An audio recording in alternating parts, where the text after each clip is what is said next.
Sometimes the best stories in golf aren't found on tour. You'll find them at the back of the range. And here's your host, Ben Adelberg. Welcome to the Back of the Range. I am your host, Ben Adelberg. This is episode 81. This week's episode released a little early this week so that everyone can take a listen and then get focused on the 4th of July. Hope everyone has a great holiday. Enjoy the long holiday weekend, so to speak. Let's get the podcast housekeeping stuff out of the way quickly. You know, we're all stocked up on merch. We have our trucker hats back in stock. We have towels, tees, ball markers. There's a ton of great stuff available. So if you'd like to rock it on the course this summer, please visit the website, thebackoftherange.com.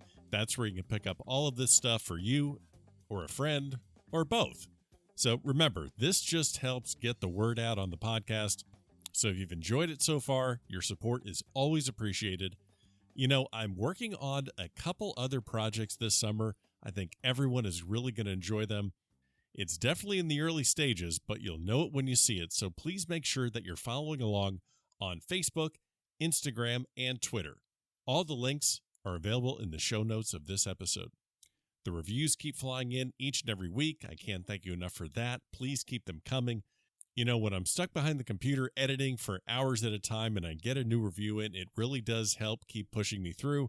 So please keep sending them. And yes, post them online. Tag the Back of the Range and let everyone know that you follow the podcast.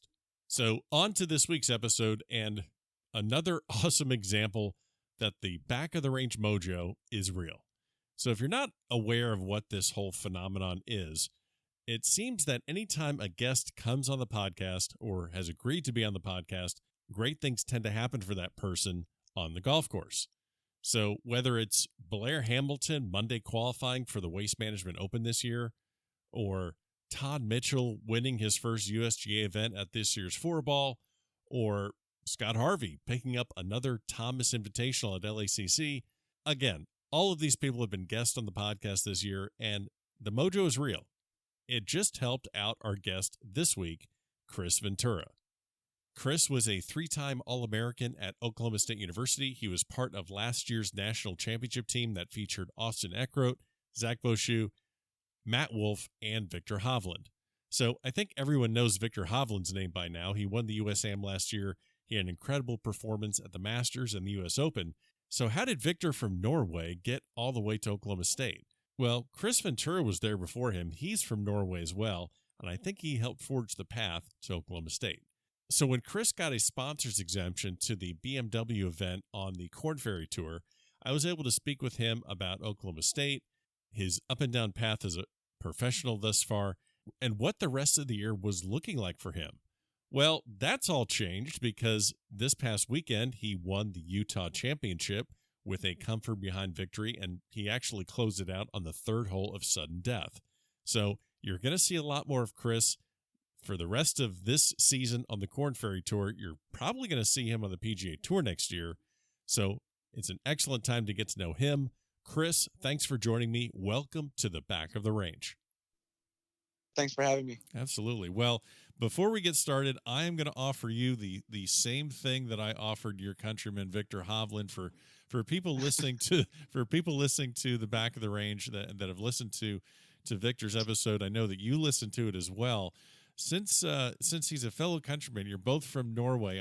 I was kind enough to give him the offer where if I asked him a dumbass question, he can just reply in Norwegian and just, that will be my cue that, okay, that's been asked several times. So I'm going to do the same thing for you, sir. Okay, sounds good. So I love getting into how people get into the game, where they get their start, how they get their start. So our listeners might know a little bit. They might know that you're from Norway, but can you share with them how you got into the game of golf? Well, first of all, I was born in Mexico and lived there until I was 12 years old. And obviously we moved to Norway in 2007. So, my start was in Mexico. I started when I was between 2 and 3, I think. Sure. And it was funny because I think just one day I was watching golf on TV and happened to pick up one of those big kitchen spoons, and I started hitting stuff, just hitting anything. And then I got, plastic clubs for Christmas that year or the following year. And that's how it started. So I'm sure Mom must have loved the fact that you're just terrorizing her kitchen with all of with plastic spoons and wooden spoons flying all over the place. What was the junior golf experience in Mexico, maybe versus Norway? Like, was there a big jump in maybe the competition or maybe your level of commitment to the game? I think I just started at a regional level or even local, and then once I was old enough to compete in tournaments, I think I was 6 or 7, and they had like a 6 and 7 age group or whatever. And but yeah, I mean, as a kid, obviously my parents knew that I was very good. None of my parents played golf, or even my dad plays a little golf now, but back then they didn't. So yeah, I mean, I just started winning a bunch of tournaments and started competing, nationally, and then eventually internationally. When I was, I think, 7, I won the U.S. Kids for my age, and that kind of set the tone for the rest of my junior career. But yeah, I mean, I don't think my dad or my mom knew what they were getting into with the traveling and all the expenses and all that. Yeah. But it was, yeah, I mean, looking back at it, it was, everything was definitely worth it. Comparing that to Norway, obviously, when I was in Mexico, I think I won, I don't know, something like 25 or 26 tournaments in a row. Oh, gosh. So it was like the course of like 4 or 5 years, I went undefeated. So the kids in Mexico probably were not too upset to see you leave and go to Norway. I know. So, so yeah, it's funny because I mean, I know a few of the guys that I used to play against, and I see them now. Even in college, a couple that I knew, and yeah, they're like, "Oh God, we got to run against this kid again in college." Exactly. So, but it was fun, and I'm glad that we still keep in touch, and it's awesome because I don't get to go back to Mexico very often, and so obviously I haven't seen a bunch of my friends in a long time. Sure. But then coming to Norway, obviously, my dad says that part of the reason why we went to Norway was because of the golf. So I don't know if I believe him. Obviously, my mom is Norwegian, so maybe they just wanted to, go back to Norway or whatever. So you're, and what age are you going back to Norway? What is this, about 13, 12, 13? Yeah, 12. Yeah. So you get to Norway. I'm assuming you've never been there or never really spent much time there. Yeah. Well, I think we used to go once a year, I think, maybe. Okay. Maybe once every 2 years just to visit my grandparents. But yeah, mainly, my family in Mexico is obviously a lot bigger than my family in Norway on my dad's side. So, but we used to go. I don't remember much of it. I remember, we would go in the winter. There'd be a lot of snow. We would go skiing and all that. But right, vacation stuff, not living there, playing golf, trying to, yeah. So yeah, interesting. So you get to Norway, coming from. I mean, what were the differences for? Hey, we have a lot of listeners that like going on golf trips, and I just got back from Casa de Campo in the Dominican. And so what were some of the differences with getting your game acclimated, which you're having to do now as a professional traveling all over the world? You have to kind of tailor your game to the course and the grass and the climate. What was the learning curve when you go from Mexico to Norway? Honestly, it was everything but golf. Okay. It was all right. Fair enough.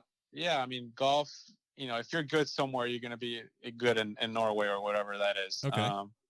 The hardest part was just learning the language and getting new friends, getting like settled in, the culture, and obviously the climate. Coming from Mexico where you can play all year. Right. In Norway, we only played I think 6 or 7 months. And then the rest was spent indoors practicing and hitting the ball maybe 20, 30 yards. So that was a big change for me when we moved to Norway for sure. And but as a kid, I guess you adapt to things quickly. So and I'm fortunate enough to where languages are pretty easy for me. So I think within like 7 months, I was speaking Norwegian fluent. Gosh. All right. So I'm talking to a guy that languages are easy for, golf is easy for. Wow. I'm really, you're really buttering up the host of the podcast here, but that's okay. Well, golf used to be easy. Oh, come on. Well, now you're in the pro ranks where you're basically with all those. I mean, all the Chris Venturas as a kid. Now they're all at that tour that you're playing at. So you're playing against the best of the best. Now you had all these great experiences as an amateur, even before you made it to Oklahoma State, and we'll kind of get into that. But we're talking about World Amateur Teams, European Nations Cup, played in a Junior Ryder Cup in 2010. So let's see if my memory is correct. In 2010, where was it in 2010? Glen Eagles. Glen Eagles. That wasn't K Club. That was 2006. So Yeah. K Club was okay. So now I got it. So 2010 is when Paven was the captain for the U.S. team. That was the year of those bad rain suits that the U.S. had, wasn't it? Yeah. So I think the way it works is you play, like we played Glen Eagles, and then the Ryder Cup was going to be there 4 years from the tournament.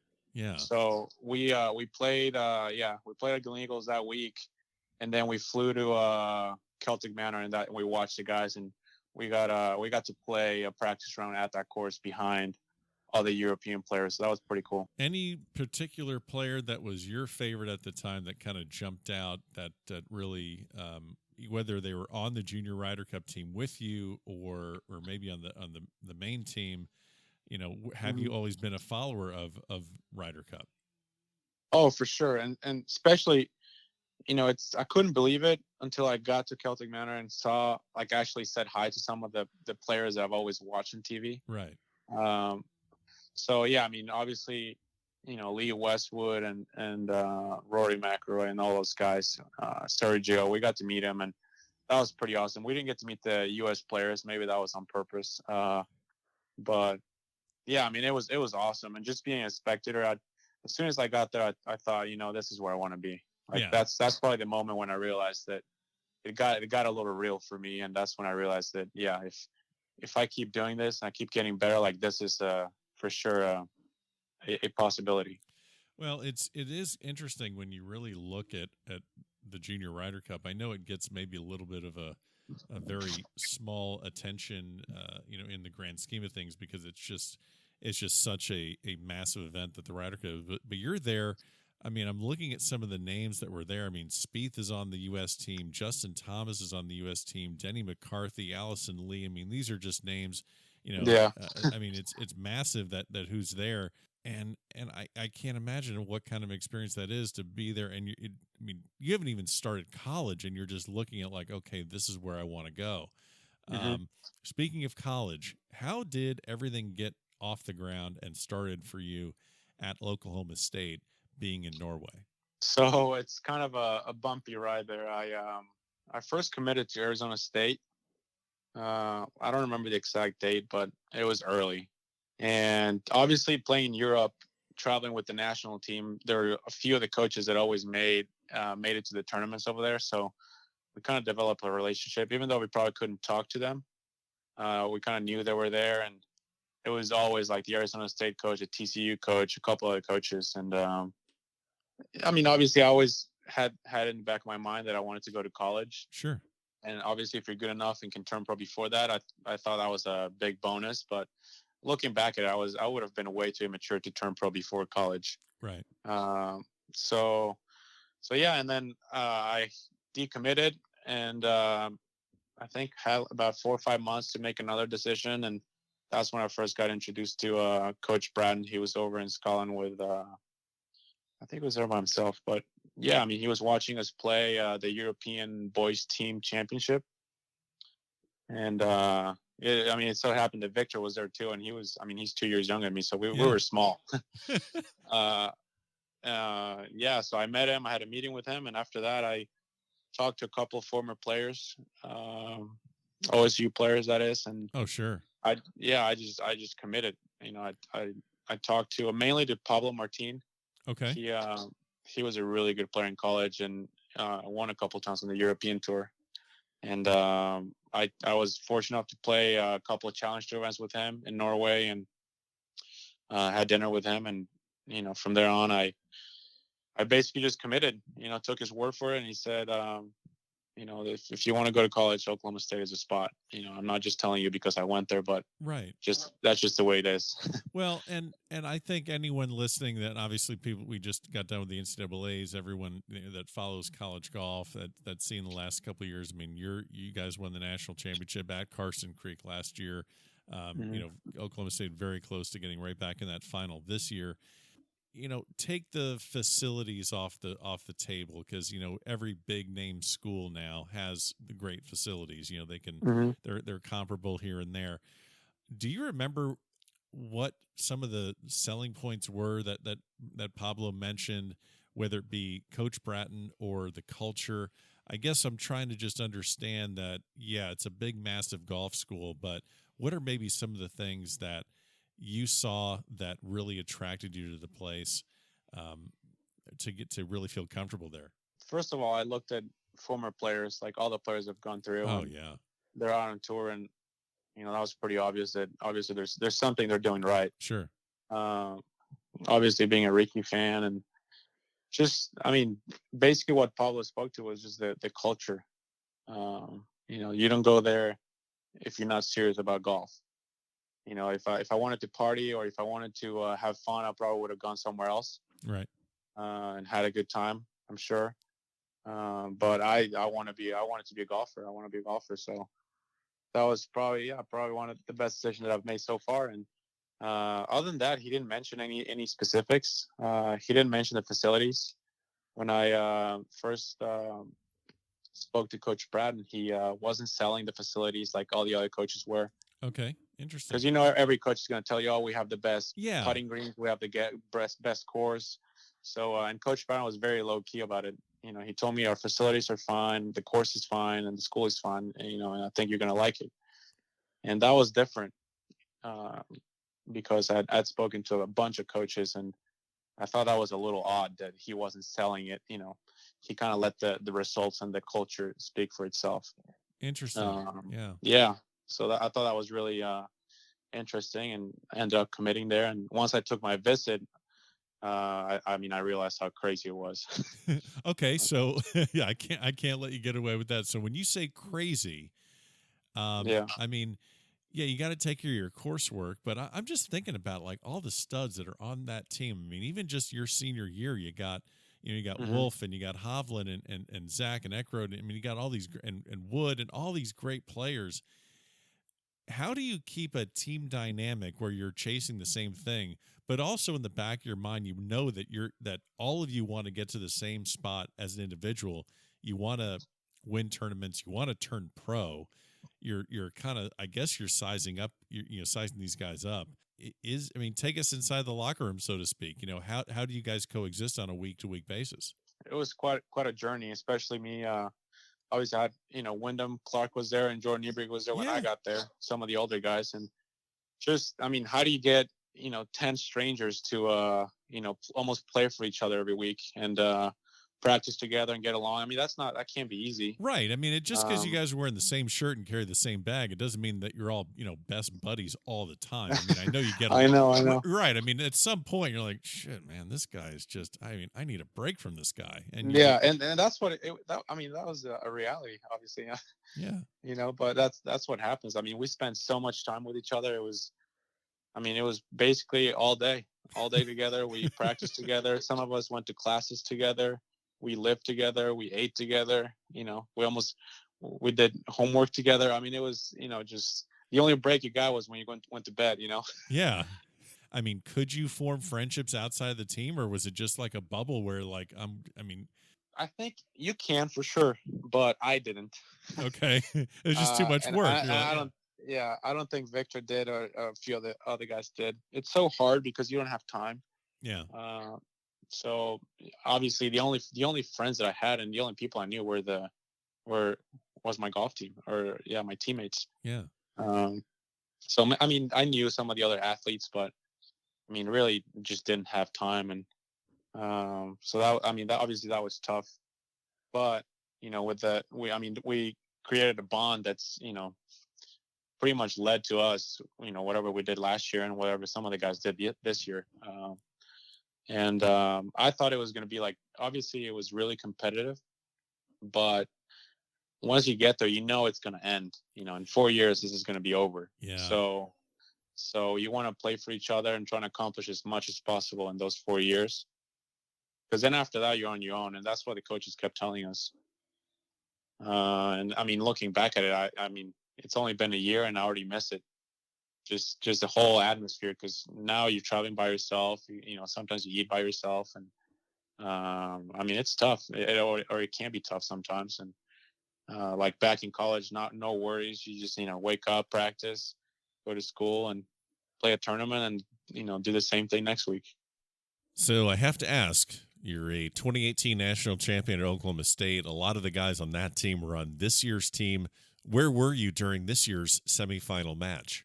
Yeah, I missed. I think, I was doing a Monday qualifier and I missed. And I was like, oh, at least I get to watch some my teammates play, Yeah. So I sat on the couch and watched the whole thing. But when it came down to like the pressure putts, I just couldn't watch. I felt like I was going to throw up because that's probably the most nervous that I've been watching golf on TV. And just because I know all the work that goes behind it. And especially with how well the guys were playing, and they won by 31. And I mean, the expectations, even last year, they were through the roof.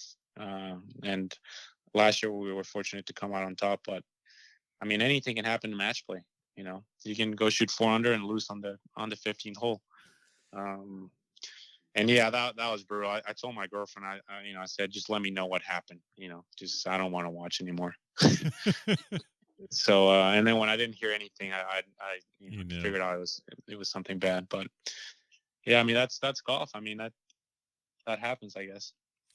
When you were there for the national championship at Carson Creek, I mean, you have home course advantage, you have fans, you have it all out there. I'm sure you're incredibly energized by that, and it's just got to be an incredible feeling to have it. You just have it all behind you. Did you or any of your teammates just kind of step back and say, "Oh my gosh, this is bigger than just this team. This is just we're playing for legacy.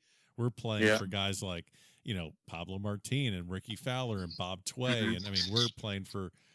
Did that ever hit, or did you guys kind of were able to zone in a little bit more and just kind of get it done? Obviously, we had a lot of time to think about it because everything was kind of leading up to that with the TV show and our results. I mean, I think we won. I think it was like 7-8 tournaments in a row in the spring, and I was telling the guys because sometimes it's not good to think about like, oh yeah, we're gonna win. Oh yeah, and we're but at some point. It just happened. Like, okay, we just realized, what? Like, everyone thinks we're going to win. Like, we know we're good enough. So might as well just, start telling ourselves, you know what, this is going to happen. And Bosher was kind of big into that. Okay. Coach Starr and Coach Barron always, preached that just talk about what you want to happen, not what you don't want to happen. And yeah, I mean, that's what we did. And I think, all the fans that were out there had a huge impact, I think. All the support, a lot of former golfers were out there watching us, and it just made it, so special. Like looking back at it, I haven't really had that much time to think about what happened. Yeah. But I mean, I don't think you could, make it any better the whole week. So it was really special, and just knowing, I mean, the feeling you get when you've talked about something for years. And work towards something, and then to actually do it, there's nothing better than that. So that'll probably be one of my favorite memories, like for a long time. So the one thing I want to ask you is, you transitioned out of college, you transitioned away from Oklahoma State as a national champion, and I follow the team on Facebook and Instagram, and I see you guys win a tournament. There's always that shot of the team together with the trophy on the private jet, and I'm just one of the things I'm thinking about is like, okay, you spend 4 years, and if you're playing and traveling, you're not worried about travel. Someone's telling you what time to be where, and the bus or the plane's going to pick you up, and Cowboys are flying in style. It's not like you're trying to get you're not on standby on some, JetBlue flight trying to figure out a way to connect from Boise to Akron to God knows where. So when did it really hit you after you turned pro? What was the first maybe travel snafu that you had that you're like, oh man, I'm not in Stillwater anymore, and I don't have a travel agent. Like, what happened here? Where to go? I probably had the roughest of starts as a pro, just Oh when you yeah, talk about travel and all that, because I went to the Challenge Tour for a month and a half, I think. And you go from like, and basically even before college, traveling with the national team, they just sent you your schedule and you just show up at the airport and you didn't even know where you were going pretty much. Uh, so yeah, I mean, on the Challenge Tour, you book a hotel, you get there, it doesn't have AC, like doesn't have Wi-Fi or anything like that, and you have to drive, an hour and a half from the airport. It can be tough, and especially if you're complaining all the time, and if everything is going bad. That's like, if you have that mentality, it's going to be really tough for you. oh of So course, yeah. yeah, I mean, in a matter of a couple of weeks, I just realized, you know what, I'm not going to worry about the things that I can't control, and I'm going to do my best finding the good spots, and I mean, just approaching it a little different. And obviously, when it's your money being spent on flights and hotels, rental cars, it's a little different. You start going, well, I mean, I could drive to that tournament. It's only 4 hours away, or like let's take this flight at 6 a.m. instead of the noon flight, and Sure. save like $300-400. So that's what I realized, when it's your money that it's being spent on all that stuff, you worry a little more. Right. So you're cutting. So you're trying to cut corners on travel and trying to save cash that way. Yeah. You have a team behind you. You have an agent. I'm sure you have a lot of other, Mm-hmm. whether it's trainers, nutritionists, things like that, just keeping you in the best shape possible. You turn pro. I'm curious, what is your mindset, or how do you strategically put yourself in the best shape to get status, whether it be on the web or on the European tour? What was did you guys have a sit down meeting, so to speak, and figure out, okay, here's the strategy for this year? Yeah, no, I mean, when I did that with my agent, or the management company, I said, I want to play on the PGA Tour, so let's build a plan for that. Okay. You know, and obviously you can get there, many different ways, but we thought the fastest way would be through the web.com. Okay. You go to Q school, you play a year on the web.com, and then hopefully you're top 25, and then you're on the PGA Tour, right? Yeah. But I mean, I found out pretty quickly that that's not how everything works. Like you can have 1,000 plans, and I mean, nothing really goes according to plan. That's what I've learned in the year that I've been a professional. You can plan that you're going to do this and that, and you're going to play good here and there, and then something would happen to where you have to like adapt and be pretty flexible. So yeah, and that was tough on me. Looking back at this first year, that I had planned. Obviously, I'm going to go to Q school. I'm going to play great on the web.com, and I'm going to be a PGA Tour member next year. And then obviously everything that happened before final stage of Q school or other tournaments where I was planning on playing really good because my game was ready and all that, and I had too high expectations and ended up playing bad. So that's basically what it's been like this last year. Yeah, well, and you mentioned web, Q school, and you I gotta have you share this story. I mean, I'm sure it's I mean, because so I'll just let you share the story, because I know what the story is. But you started Yeah. at Q school, and I think first stage you finished like 8th. I think you shot just something. I mean, Well, I did pre-qualifying too.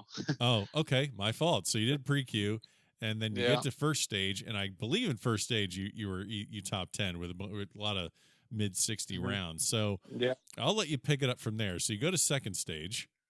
Yeah. No, I mean, every stage I was playing good, and I knew that if I'm just myself, I'll get through this no problem. Right. Because half the field is going to be so nervous, and they're going to be thinking about what's going to already think about final stage before they even play pre-qualifying or first stage. And Right. so I just figured, if I just stay calm and do my own thing, I'll be fine. Like, I have to do something crazy to mess this up.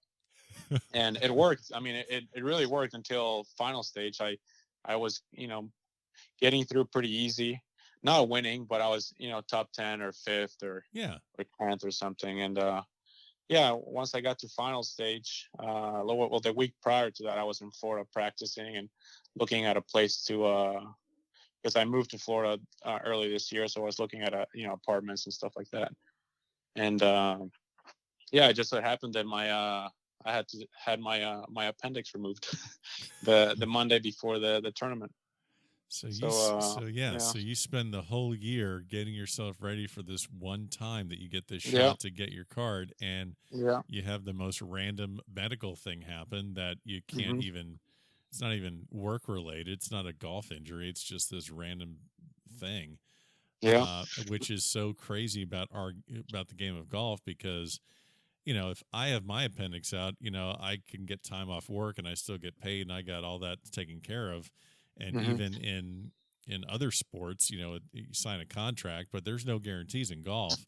So No, you ended up playing final stage, but obviously, I mean, was it just so weak and just so off, just not practicing and just weren't yourself? I'm assuming. it was really tough because I had looked forward to this for a long time, and once I made it through second stage, I thought, well, at least I'm over the hump. At least I have web status.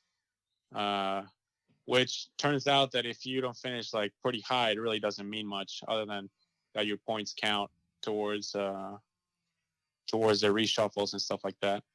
So, but I thought, even if I make it to final stage, I'll get a couple of events and I'll have, a couple of chances to play good and maybe reshuffle and get more events. But no, I mean, a lot of the guys that were at final stage, we've all been doing Monday qualifiers this year, and so that was really tough. And I don't know, I don't know if I'm over it yet, but Okay.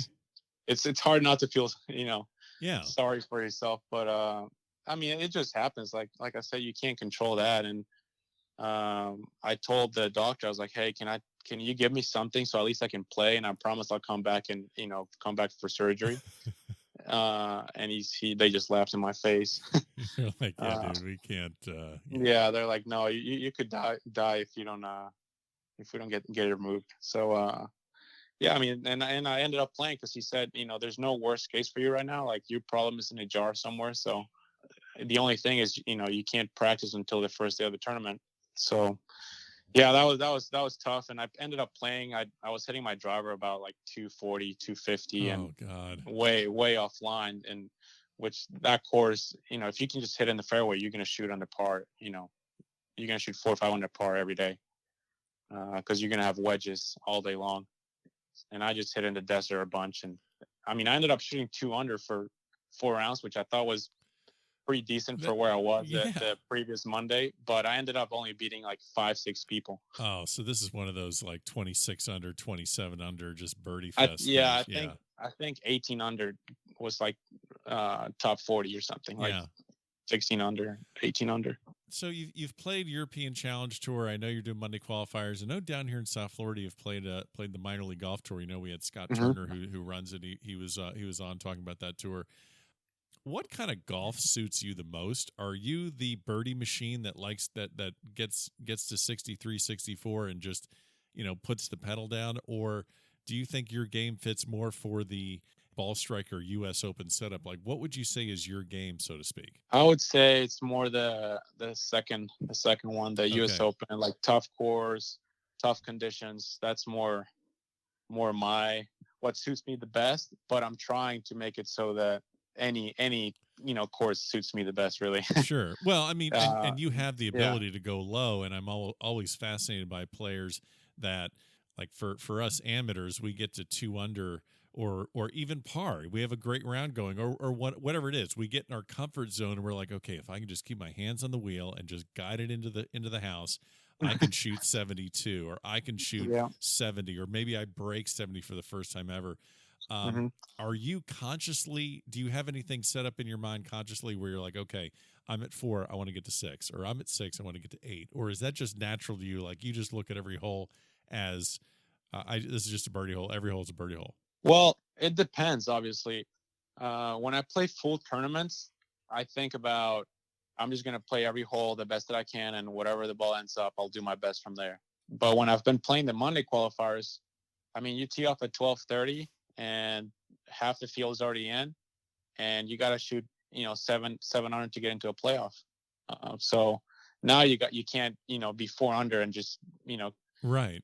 Get to the last hole and be like, I'm just going to make par here because 68 is going to look really good online, Yeah. So, I mean, you just have to, have the mindset that I'm going to be aggressive today. I'm going to play smart. I'm not going to make any dumb mistakes, but 7 under is where it's at, or 8 under. Yeah. And that's a mentality. And obviously I haven't been very successful at that. This year I've only Mondayed in once. And I think I've probably played maybe nine Monday qualifiers, 9 or 10. And yeah, I mean, 700 makes it, every time. 600 has made it a couple of times, but yeah, I mean, that's a mindset, and it's been tough for me because I would say the weakest part of my game is wedges. So anything under 150 yards, it's not terrible, but it's not good enough. Right.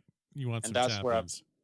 I've always focused more on my swing and long game and all that, and I haven't paid that much attention to wedges and distance control. And I mean, even some short game. My short game is pretty good, but mainly wedges, because I hit the ball plenty far, so I'm gonna have more wedges than most people, and I need to take advantage of that. I can't, if I have 80 yards in, and someone else that's 120, like I should have a huge advantage. And that's where I need to improve. If I do that, it's gonna be a lot easier. What are maybe some of the things that you've picked up this year from other pros chasing it? Maybe some guys that are 5-10 years older than you. Have you gravitated towards any of these guys? You mentioned that you kind of miss the camaraderie and the team atmosphere from Oklahoma State. Have you been able to maybe somehow replicate that, or get something similar where you have a few guys that you can go to dinner with, or share ideas with, or get some advice from? I mean, it's not that easy. Obviously, a lot of the players are in Jupiter and Palm Beach and West Palm. But everyone travels. Everyone's on different tours. Everyone's playing different schedules. So it's not that easy to make that happen. But I've been fortunate enough to where I can play with Ricky a couple of times whenever he's home. And obviously that is very helpful because he's a top 10 player in the world. And Sure. I get to see firsthand like what he does and where I need to improve. And that's usually what works best for me. Watching someone that I'm trying to hopefully be one day, and then see, well, I mean, my game is not that far off, or maybe see, well, he hits his long irons a lot better than I do, or he putts a lot better than I do. So that's always the best. Instead of someone just telling you like this is what they do, it's a lot better for me to get a visual. It's funny you bring up Ricky Fowler, because I think a lot of people that are casual followers of the game of golf will see, he's very into fashion. He's got the sponsors and the commercials, and very active on social media. So we probably see just the off time. I'm sure you've been around him when he is, not just competing in a tournament, but doing the things at home on an off week working. Is there a way you can maybe share with listeners what a practice day with Ricky Fowler looks like, or even what your practice day looks like? I haven't practiced like a whole day with Ricky, because usually when he's been home, I mean, I'm sure he just plays 18 and then goes home, or wants to relax or whatever. So every time that I've played with him, we usually just play 18 holes, warm up, play 18 holes, and then do our own thing. So that's, I mean, that could be a good thing, because probably a lot of people think that all the guys, when they're not playing tournaments, they play 18 holes and then they practice for 4 hours and they work out and they do all this. And surprising, a lot of the guys, value rest and downtime. And I'm sure a lot of the guys have families and they want to spend time with them and stuff. So, right. Yeah, growing up, I always, you see these players as like gods, pretty much. So like, they're like machines. They practice, 10 hours a day, and they shoot 65 every time.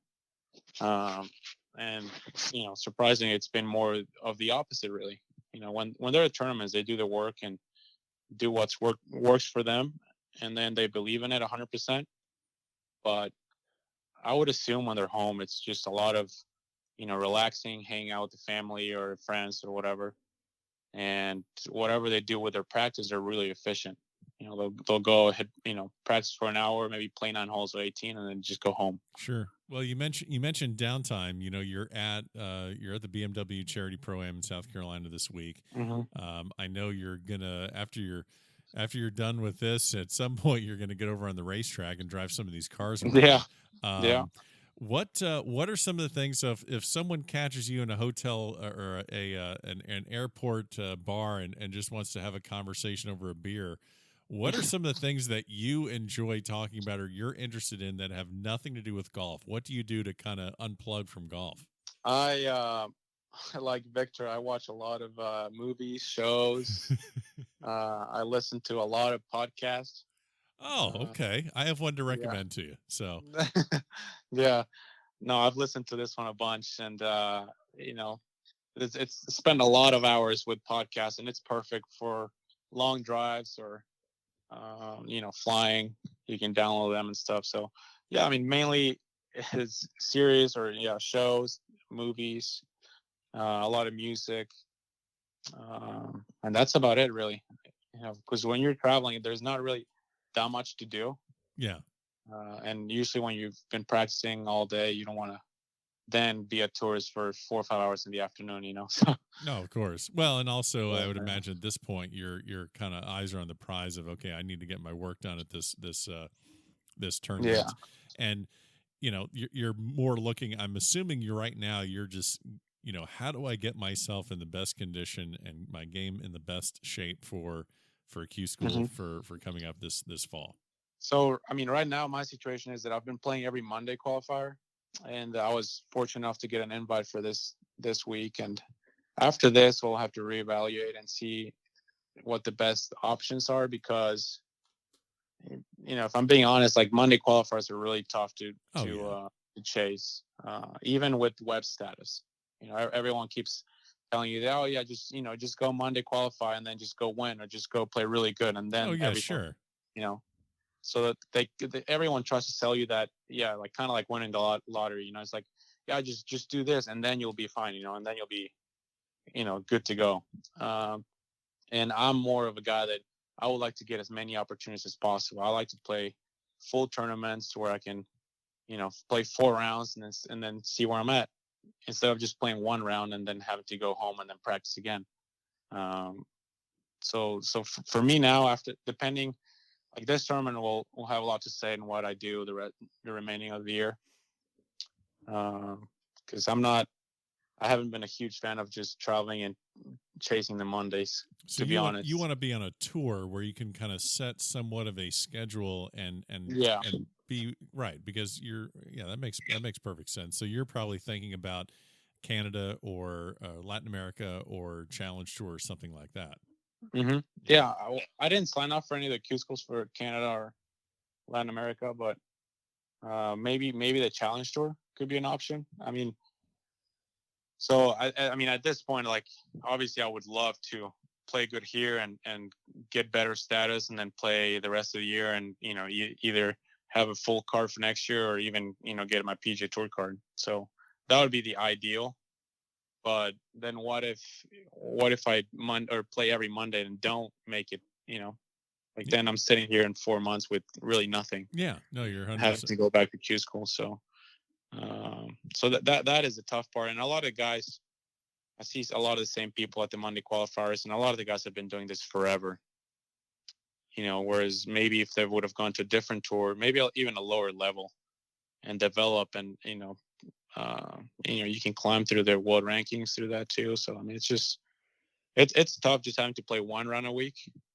I can't see how that helps you in the long run. I mean, if you catch lightning in a bottle, but you're trying to and also if you're just doing Mondays where you're chasing a 64 or 63, more often than not you're not going to get through. I mean, that's just the numbers of it. Only 2 or 3 guys get through.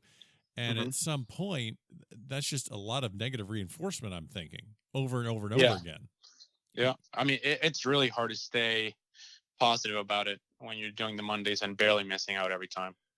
Yeah, I mean, and even when you make it through, like I made it through the one in Alabama. I mean, then you have to step up and play with that 1 week, and I mean some players have done it obviously, and it's doable, but for of the course, for a year, I mean, I don't know if that's sustainable. right. No.